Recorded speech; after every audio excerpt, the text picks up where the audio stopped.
Assalamualaikum warahmatullahi wabarakatuh. Perkenalkan, saya Aksa dari kelompok 1 mewakili dari proyek capstone di mata kuliah wajib di mana kita alat untuk mendeteksi detak jantung. Oke.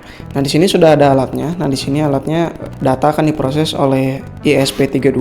Data tersebut akan dikirimkan menuju ke LED sebagai detak jantung yang terdeteksi. Jadi di sini ada semacam thresholdnya. Jika threshold itu mencapai dinilai yang sesuai, maka akan menyala dan juga akan muncul pada layar ini. Tapi layar ini sebenarnya hanya untuk membantu secara fisik karena nanti akan dibantu pada layar di tampilan web servernya.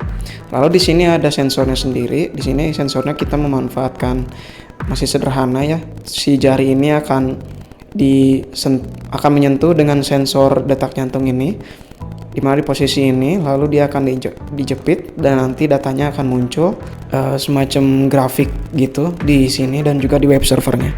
Langsung saja saya akan uji coba dulu menggunakan jari saya sendiri, lalu nanti ada saudari saya yang akan membantu. Pertama-tama yang dilakukan adalah tentunya untuk memberi tegangan pada si ESP-nya. Dan di sini saya menggunakan USB karena lebih mudah juga. Tapi dia hati-hati harus benar 5 volt karena kalau lebih tentunya akan merusak komponen. Nah, dia akan koneksi dulu. Ketika koneksi dia akan membuat server, lalu akan diberikan IP untuk akses ke web servernya. Jadi saya sebelumnya sudah koneksikan dengan WiFi dari ponsel saya sendiri. Saya buat hotspotnya dan kemudian kita bisa akses. Nah, di sini bisa dilihat di web servernya bahwa pembacaannya sudah ada. Jadi ketika saya goyang-goyangkan, pembacaannya udah ada dan programnya juga jalan. Pertama-tama kita harus memasukkan dulu nama. Jadi misal saya masukkan nama saya. Setelah itu baru kita save. Oke. Setelah di save baru kita bisa memulai calculating heartbeat atau memulai monitoring detak jantungnya. Nanti si hasilnya itu akan berupa waktu per 10 detik akan ditampilkan di log di bawah ini, di kotak ini. Penggunaannya itu sendiri harus agak ujung ya. Pembacaannya harusnya seperti itu, tapi saya belum mulai, jadi kita harus mulai dengan menekan tombol ini.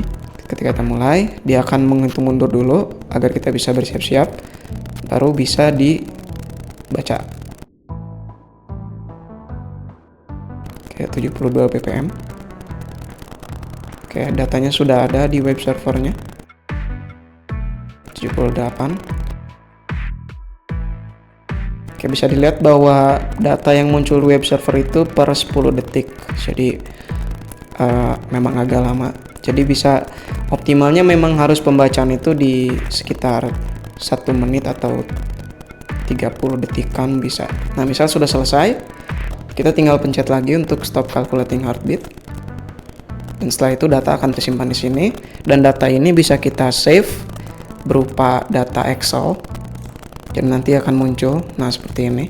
Data ini kita bisa simpan ataupun bisa kita langsung buka. Datanya tuh ada seperti ini dan memang harus ada perbaikan lagi. Tetapi di sini sudah tertera beberapa informasi tadi yang sudah ada, yaitu waktu, beat per menitnya, yaitu detak jantungnya, kemudian nama dari yang diperiksanya, tinggi dan juga berat badannya juga.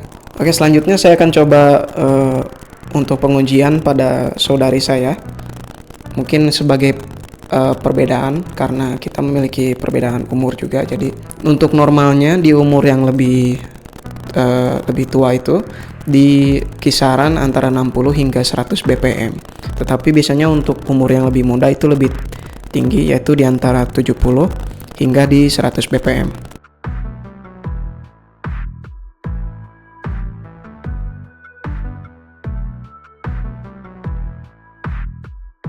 Oke lah, tadi udah kita cek, memang agak lama karena keakuratannya agak sulit untuk ini karena dari alatnya juga sendiri. Dan ini memang kurang optimal dan harus ada alat yang lebih bagus atau lebih diperbagus lagi. Nah, di sini bisa lihat di layar bahwa datanya ada seperti tadi juga.